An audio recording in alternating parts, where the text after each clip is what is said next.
What you're about to see was never supposed to happen inside Windsor Castle. Donald Trump broke from the tour, walked straight past palace staff, and tried to open a door sealed by the crown for over a century. The only thing that stood in his way, a royal guard, who didn't move, didn't blink, didn't speak until it mattered most. So why did Trump stop cold in his tracks? And what did the guard say that left even the former US president with no words left to give?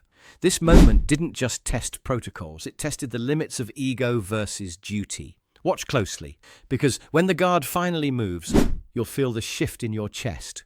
Now, before we show you the full story, hit that subscribe button and tell us where in the world you're watching from. Let's get into it. The wind over Windsor carried that heavy kind of quiet that only old places can hold. Not silence, not quite, but the kind of stillness you only get when a building has outlasted wars, monarchs, and men who thought they were more important than history itself. The Union Jack fluttered stiffly above the north terrace. Below, behind wrought iron gates polished to mirror black, a handful of tourists stood murmuring near the security checkpoint. Most didn't even realize what was happening, not at first. Then came the sound, low, rolling tires. Convoy. 3 black Suburbans slid into view around the inner quadrant, the lead car's windows opaque and glinting. British security looked up instinctively. The SUVs didn't belong to the planned schedule. The US Embassy hadn't filed for clearance. And yet, here they were. The second vehicle slowed to a halt. Doors opened in unison. One Secret Service agent to the left, one to the right. And then, from the back seat, he emerged. Donald J. Trump. Blue overcoat, white shirt, long red tie. Hair whipped slightly by the wind, but otherwise unmoved. He adjusted his collar with one hand, scanned the courtyard with the other, and took a deep breath as though he were stepping out onto a golf course instead of royal stone. "Well," he muttered, loud enough for his press secretary to... "No gold plating, but not bad for a tourist trap." His voice carried. A few yards ahead, 2 British military attachés, pressed and polished in navy lanyards, glanced at each other briefly but said nothing. Behind them, a steward from the royal household approached with measured steps, tablet in hand. "Mr. Trump," she began, carefully diplomatic, "welcome to Windsor. The formal tour..." He waved her off without breaking stride. "I don't need a tour. I've seen castles. Let's go." His security fell in line behind him, phones already rolling. One staffer, American, judging by the expression of mild panic under his breath, whispered into his lapel mic, trying to confirm the sudden schedule change with someone, anyone, back at the US Embassy. Trump didn't care. He was already moving toward the East Wing corridor. The path was meant for official guests only, normally guarded, but today it lay quiet, not empty, but still. And at the threshold where marble met antique oak, a single figure stood, scarlet tunic, bearskin cap, polished boots, silent rifle resting at ceremonial angle. Sergeant Alastair Merton, Coldstream Guards, 37, served in Helmand Province twice, Bronze Medal of Honor from the King, and currently positioned directly in front of a tall set of dark wooden doors, flanked by brass detailing and a placard that read, "Private Archive, Authorized Access Only." Trump saw him and dismissed him instantly. He gestured vaguely toward the red, uniformed silhouette. "So, what's this guy guarding? The Queen's shoe closet?" No one laughed, not even his own aides. The steward hesitated. "That hallway, sir, leads to the late Queen's private archive." Trump squinted. "Archive? What kind of archive?" "Private documents. Letters, personal correspondence, unpublished royal records." He blinked once, then smirked. "Sounds interesting." And without a word of approval, without a glance at protocol, Donald J. Trump started walking straight toward it, straight toward the sealed door, straight toward the guard, who didn't move, didn't shift, didn't even blink. And that was the moment, unnoticed by most, when the story began. Not with an order, not with a salute, but with a single step. And the man, who refused to move. You don't find the Queen's private archive by accident. It doesn't sit on public maps of Windsor Castle. It isn't part of the audio tour. No plaques, no gift shop souvenirs, no well-lit corridors with velvet ropes explaining what lies inside. Just a heavy door, nearly 10 feet high, inset with brass hinges and a lock older than most monarchs. What few know is that beyond that door lies a vault of personal history, so deeply protected, so carefully maintained, that even most senior staff within the royal household have never stepped foot inside. It's not the royal archives in the Round Tower, that's for scholars, declassified letters, and the occasional BBC documentary. This is different. This is personal, a collection of handwritten notes from Queen Elizabeth II to her father during the war, private letters to Winston Churchill, diaries kept in longhand during coronation rehearsals, photos never released to the public, even telegrams sent between sovereigns in times of quiet diplomacy, when words couldn't be said aloud, but history still needed to record them. For over 70 years, the late Queen added to it, quietly, meticulously, with her own hands. And every sovereign since the 1700s had done the same. It wasn't just an archive. It was a sovereign's inner voice, bound by velvet ribbon, sealed in wax, and guarded by more than protocol. It was guarded by respect, which is exactly what Donald J. Trump didn't understand. "Personal letters?" he scoffed, half turning toward his aide as they neared the door. "Probably some corgi breeding charts and who snubbed who at garden parties." His press assistant murmured, "Sir, this part of the castle isn't listed as accessible. We should—" Trump ignored him. He was looking at the door now, not with awe, but with calculation. It wasn't grandeur that interested him. It was mystery. Closed doors had always been invitations in his mind, especially ones guarded like this. He stopped a few feet from the entrance, hands on his hips. The guard, Sergeant Alastair Merton, hadn't moved. Still at ceremonial rest, his eyes fixed in the exact angle guardsmen are trained to hold, a 1,000-yard stare that sees everything and acknowledges nothing. Trump eyed him up and down. "These guys ever do anything?" he said, loudly, to no one in particular. "Just stand here in the heat with a fuzzy hat on." No response. No reaction, just discipline carved into posture. Trump turned toward the steward again. "So who gets to go inside? King Charles? What about his boys? You think Harry's got a key?" The steward cleared her throat. "Only His Majesty, the appointed archivist, and authorized protocol officers have access, sir." "Any Americans?" She blinked. "No, sir." Trump grinned. "Well, maybe today's the day." He took a step forward. Sergeant Merton shifted, just enough to subtly block the door. Trump paused. "Excuse me," he said. Nothing. Not a word. Not a twitch. Trump turned to his aide, exasperated. "Is he deaf?" I said, "Excuse me, I'm going in." Behind them, a few aides were already whispering.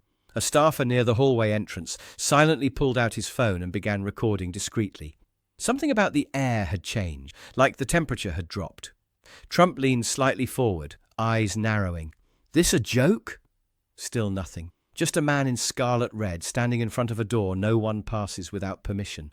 And in that moment, Trump, a man who'd walked into hundreds of rooms uninvited, encountered one that didn't care who he was, a door that didn't move, and a guard who wouldn't let him through.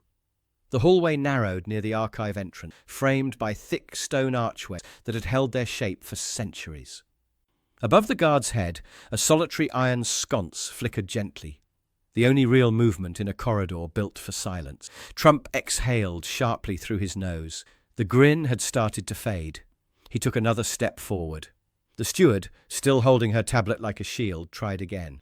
"Mr. President, with respect, this is a sealed wing. You're currently outside the permitted visitor." He cut her off with a wave. "Relax. I'm not breaking into the vault. I just want to see what the fuss is about. Get a few pictures. Nice backdrop. Something with a little mystery." He turned toward one of his cameramen. "Start rolling." The man hesitated, eyes darting nervously between Trump and the British staff. Then, slowly, the camera lifted. The red recording light flicked on. Trump turned back toward the door. and the man standing in front of it. Sergeant Merton remained still, rifle upright, boots precisely in line with the centre flagstone beneath him. There was no aggression in his posture, no warning, no threat, but there was also no movement. Trump chuckled dryly, loud enough for it to echo down the hall. "So, this is it? This is the line, one guy with a fancy coat and a hat that looks like he fought a raccoon. And that's the gatekeeper?" Nothing. Trump stepped closer. The shift was subtle, a lean, a turn of the boot, an encroachment into the guard's silent bubble. But to anyone trained in proximity protocol, it was unmistakable, an attempt to test the line. "Do you speak?" Trump asked. Merton didn't blink. "You salute?" he pressed, louder this time. "You move at all?" Still nothing. Behind them, a diplomatic attaché leaned toward a colleague and whispered, "If he touches the rope line, this could get very bad." Trump was already reaching out, not to touch Merton, not yet, but to gesticulate broadly, a showman in full swing. "I've had Marines salute me across 5 continents, Israeli paratroopers, even a guy from the PLA once in Singapore. But this guy," he jabbed a thumb toward the silent figure, "he thinks he's guarding the crown jewels with his eyebrows." Some of his entourage laughed, uneasily. The steward didn't. "Sir, this is an active ceremonial post. The guard cannot move. It's not defiance. It's tradition," Trump interrupted, mimicking her accent. "I get it. I just want a shot for the real. Me in front of the door adds mystery. Nobody needs to know what's inside, right? That's the whole point." He stepped even closer now, close enough that his shadow stretched over Merton's boots. From the rope barrier behind them, a child's voice broke the growing silence. "Mum, is that man allowed to talk to the soldier like that?" Her reply was quiet, careful. "No, sweetheart, but sometimes people forget how respect works." Trump cocked his head, studying the guard like he was trying to solve a riddle. "You really don't move, huh? Not for the cameras, not for the President of the United States?" No answer. Trump straightened, folding his arms. "Well, that's cute, but here's the thing." He pointed directly at Merton's chest, not touching, but close enough to make even the Secret Service agent behind him glance nervously. "I want a photo at that door." He turned to his aide. "Tell him to move." The aide froze. The air felt suddenly denser, like something in the room had shifted or snapped. And still, Sergeant Merton didn't move, didn't blink, didn't even breathe too deeply. Trump narrowed his eyes. "Let me through." Silence. Stone, discipline, and now something else. Defiance. The camera was still rolling. Trump didn't seem to notice anymore. His smirk had thinned into something flatter. Not quite annoyance, not quite confusion. Just the unfamiliar sensation of being refused. He turned to his aide, that clipped tone creeping into his voice. "Well?" The aide shifted uncomfortably. "Sir, I don't think we can—" Trump raised a hand. "You can. You just won't." Behind them, one of the Secret Service agents gave a discreet shake of his head. "Sir, that guard's under ceremonial command. He's not allowed to acknowledge us." Trump turned slowly back towards Sergeant Merton, gaze narrowing. "Well, he's acknowledging me now, isn't he? I'm standing right in front of him. I'm speaking. I'm not exactly whispering here." Still, the guard didn't so much as flinch. He might have been carved from the same limestone as the castle wall behind him. Trump let out a dry laugh, shaking his head like a man marvelling at an overpriced painting he didn't understand. "You know, in the States, when I give an order, people usually listen."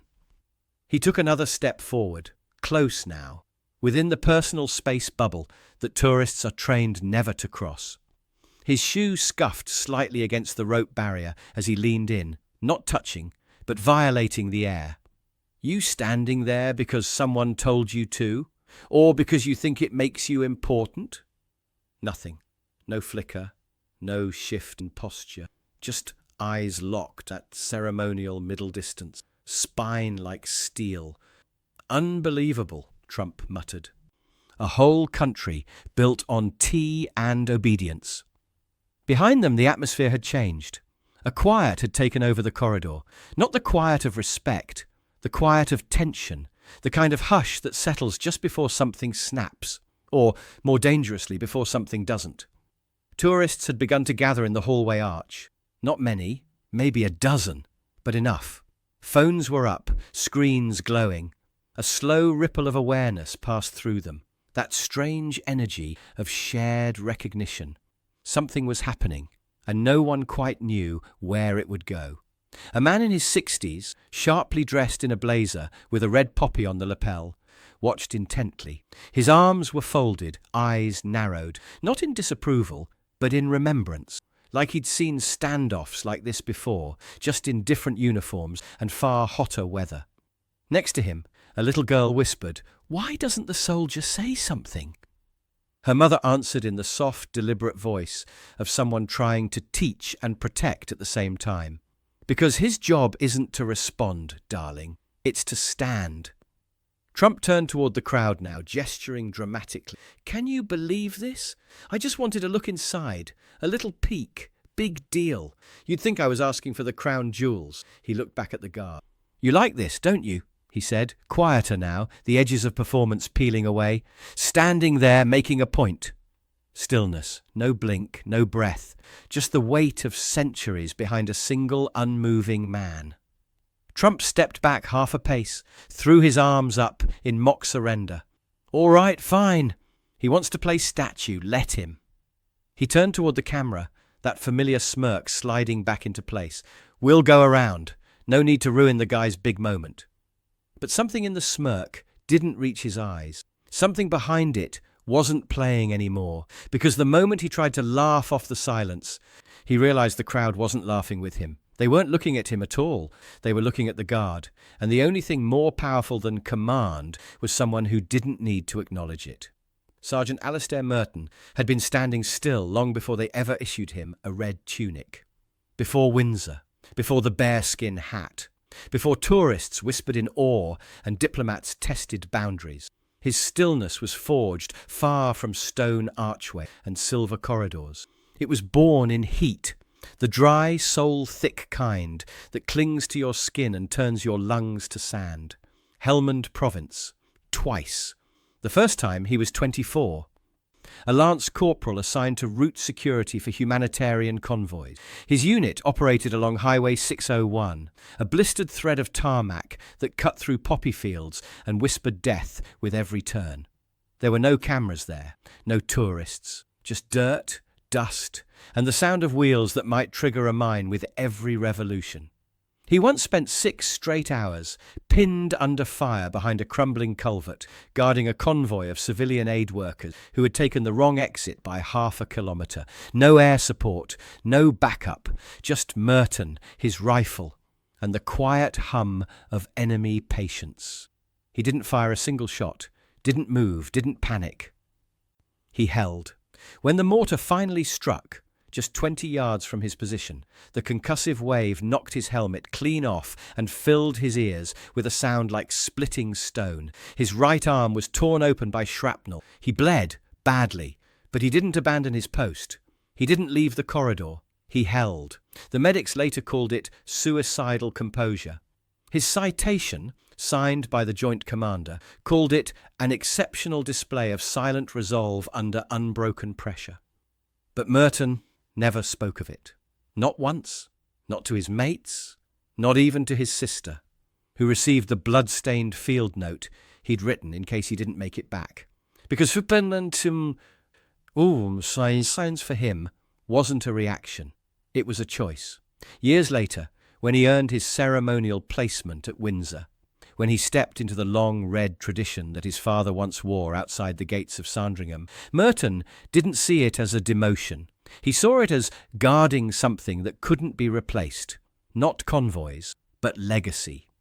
In barracks, they used to joke that Merton had one facial expression and no vocal cords, that he could pass as a statue if it weren't for the warmth in his eyes. But what most of them missed was the way he watched everything, not like a man waiting to be called, but like a man who already knew what he'd do when the time came. And now the time had come. Here he stood, again under pressure, again outnumbered by cameras and noise and unchecked ambition. And the man pressing toward him, he didn't carry a rifle, he carried ego, a different kind of danger, not lethal, but corrosive. Trump may not have realized it, but the words he spoke, the dismissiveness, the mockery, the assumption that the uniform was decoration, it wasn't just ignorance. It was the exact kind of thinking that put people like Merton in harm's way 1,000 miles from home. He wasn't angry, he wasn't offended, but he was remembering. Not the explosion, not the screaming, not the medal. He was remembering what his captain whispered in his ear after the dust settled and the bleeding stopped. "You didn't raise your weapon," the captain had said. "You didn't run, you just held." Merton had replied simply, they needed a reason not to panic. And that's what he was now, a reason not to panic, a reminder for the crowd, for the castle, for the cameras, that some people don't flinch, not because they're stubborn, but because they've already faced worse. And Trump? Trump wasn't the first man to yell at him under pressure. He was just the first to mistake silence for weakness. For a moment it felt like the world had paused. Trump was still standing inches from the silent guard, arms folded across his chest, jaw tight. His entourage hovered nearby, unsure whether to pull him back or let him push through. The steward's knuckles whitened around her tablet. The camera was still recording, but the man behind it had gone unusually still, and then, from the far end of the corridor, came a different sound entirely, measured footsteps, not hurried, not hesitant, just certain. Click, click, click. Each one echoed with perfect control against the polished floor. The sound of someone who didn't run to fix things. Someone who arrived because they already knew what needed to be done. Lady Catherine Rowe stepped into the frame like a scalpel sliding into a cluttered scene. Tall, silver hair pinned back in a perfect chignon, heels sharp, charcoal skirt suit spotless despite the dust of the courtyard. Around her neck, a slim lanyard bearing the royal household crest. She didn't say a word at first. She didn't need to. Even Trump turned. "Ah," he said, lifting his chin. "Someone in charge?" She smiled, polite, impeccable. "Mr. Trump," she said, her voice smooth as parchment. "I'm Lady Catherine Rowe, Deputy Chief Officer of Ceremonial Security." "Great. You can tell this guy to move." He jabbed a thumb back toward Merton. "I'm not trying to launch a coup. I just want a quick look. One photo." Lady Rowe didn't even glance at the guard. Her gaze remained steady, level but kind. "I'm afraid that won't be possible, sir." Trump squinted.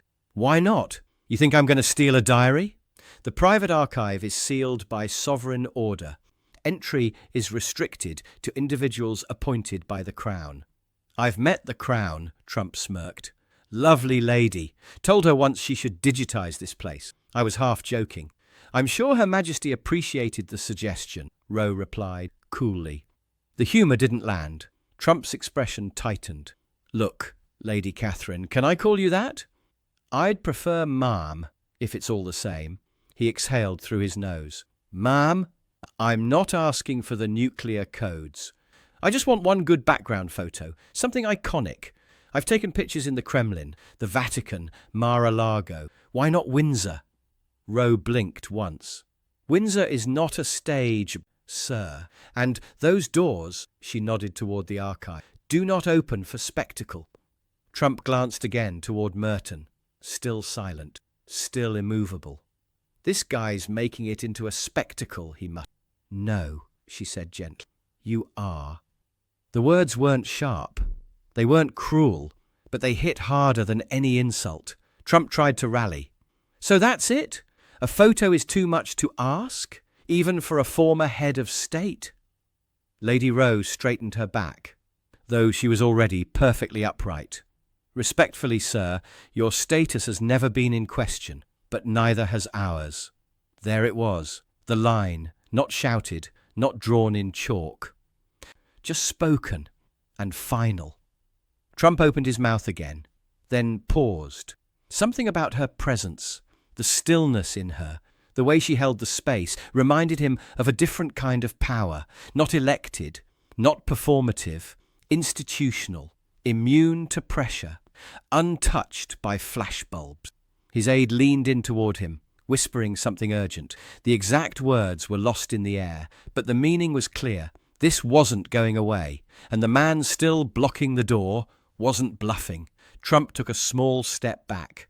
Lady Rowe inclined her head, not as concession, but as closure. "Thank you for your understanding, Mr. Trump," she said softly, "and for respecting our traditions." She turned and walked away.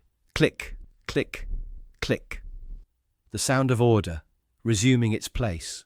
And behind her, Sergeant Merton remained as he had always been, unmoved, unflinching, and now, finally, undeniable. Trump hadn't moved for nearly 30 seconds, which, for him, might as well have been a lifetime. Lady Rowe had vanished down the corridor with the grace of someone who had won the moment without needing to gloat. The aide at his side was still whispering, something about optics, about cameras, about not escalating, but Trump wasn't listening anymore. He was staring again, at the guard, at the man who still hadn't flinched. Sergeant Alistair Merton had not adjusted his posture, had not blinked, had not shown the slightest change in breath or muscle. The same exact forward gaze, the same perfect ceremonial grip, not a single signal of acknowledgement. And that was, somehow, worse than a reaction. Trump exhaled sharply and paced 2 steps to the left, then back. His hand ran along the edge of his blazer, straightening it with the unconscious tension of someone trying to reassert control. Then he spoke, not loudly, not joking, just sharp. "You know, I made NATO pay their dues. Billions. That's not nothing." No response. "I did more for your military than most of your prime ministers. Even said it to the Queen herself. She agreed."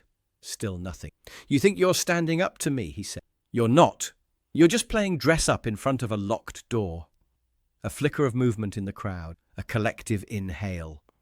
He turned directly toward Merton now, stepped in, toe to toe, just shy of crossing the line that would trigger a physical response from the royal household. "I've had generals salute me in 5 languages. I've been cheered in the Knesset, applauded at Versailles, thanked at the DMZ. You? You think not moving makes you powerful?" Still, utter stillness. Trump's voice dropped. "You stand because someone told you to. I lead because people follow." A whisper from the crowd behind the rope line. "Then why's nobody following now?" Trump didn't hear it, or pretended not to. He squared his shoulders. One last push. "You stand there like a statue, thinking it means something. But I've moved nations. What have you moved?" And that's when it happened. Merton moved. Just barely, just enough. His right hand shifted subtly on the ceremonial rifle, not to raise it, not to wield it, but to draw it in closer to his body. A closing motion. Intentional, controlled. And then, for the first time since the moment began, he spoke. No flourish, no anger, no emphasis. Just a line, delivered in calm, grounded tone. The kind of voice that doesn't try to cut, but lands harder than any strike. "These doors open only to duty," he said, "never to demand." The words echoed, not loudly, but perfectly, like steel sliding into a sheath. The silence that followed wasn't stunned. It was sacred. Trump blinked. For the first time in minutes, his mouth opened, but no sound came out. He looked to his aide, then to the crowd, then back to the guard. And something in his posture, in that ever-present puffed chest, deflated, just slightly. Because the man he'd tried to move hadn't just resisted him, he'd erased him. Not with volume, not with fury, but with the one thing Trump had never understood: restraint. Trump took a step back, not dramatic, not performative, but unmistakable. His hand dropped from his jacket. His mouth worked for a second, like he was trying to summon a retort that had already dried in his throat. The smirk that had carried him through 1,000 confrontations wasn't there anymore. He looked for a flicker of a moment, lost. Not humiliated, not broken, but no longer in control. Behind the velvet rope, the crowd had shifted too. Phones that had been raised like reflexes were now slowly lowered. Some people had stopped recording altogether. A few didn't realize their devices were still filming. They were too focused on what they were seeing with their own eyes. A man in silence. Stillness that had just spoken louder than any speech. One teenage boy, American, judging by the hoodie and accent, whispered to his sister, "Did he just shut him down, without even moving?" His sister nodded, mouth slightly open. "That wasn't nothing." A few feet away, the older gentleman in the navy blazer gave a low, thoughtful hum. "It's never about the volume," he murmured. "It's about the weight." Trump turned once more towards Sergeant Merton, as if hoping or daring for a final reaction. There was none. Merton had returned to full ceremonial posture. His eyes were fixed forward, his jaw relaxed but immobile. No hint of gloating, no signal of victory, because for him this wasn't a contest. It was a post, and he had held it. Trump glanced toward the archive doors behind the guard, still shut, still sacred. He seemed to consider something, maybe whether it had been worth it. Maybe whether he'd underestimated what the moment would demand. Then, finally, he spoke again. "All right," he said softly, not defeated, but changed. "We're done here." He turned to his press team. "Let's go." The camera dropped slightly. The red light turned off. The entourage began to shift. Aides exhaled. One of the Secret Service agents gave a short nod to the British steward, who had barely breathed through the entire exchange. The steward nodded back, but didn't speak. Because she knew. Everyone knew. The moment didn't belong to Trump anymore. As the group walked back down the corridor, their shoes tapping lightly against polished stone, the tension seemed to lift, not with relief, but with reverence. Trump didn't look back, and still, Merton didn't move, not even a flicker. Only when the convoy disappeared into the outer courtyard, engines purring softly, the wind picking up again beneath the Union Jack, did the courtyard begin to stir. One woman wiped her eyes. A man placed a hand over his heart and nodded once toward the guard. A child tried to mimic the posture. No one applauded, because applause would have broken the spell. Instead, they simply stood there for a few more moments. People from different countries, speaking different languages, all united in a silence that hadn't just witnessed discipline. It had learned from it. Eventually, the crowd began to disperse, quietly, slowly. No one lingered to gossip. No one posed for selfies. Because what they had seen didn't need to be framed. It had already left its mark. And inside the stillness, behind those sealed archive doors, nothing had changed. But outside, the world had been reminded of something ancient. That tradition doesn't yell, it stands. And sometimes, the loudest thing you can do in the face of power is not move. So tell me this. If you were standing in front of that archive, would you have held the line like Merton did? Or would you have spoken up sooner? And what about Trump? Do you think he truly understood the silence by the end? Drop your thoughts in the comments. We read every single one. If this story moved something in you, hit that like button. It helps more than you know. Make sure you're subscribed with the bell turned on, so you never miss a single story about the guards who protect not just places, but principles. And if you know someone who thinks these uniforms are just for show, share this video with them. Let them see what real discipline looks like. Other Royal Guard stories are already waiting for you. Click one now, and we'll see you tomorrow, same time, same place, with another moment that proves respect isn't demanded, it's earned, and sometimes it wears red.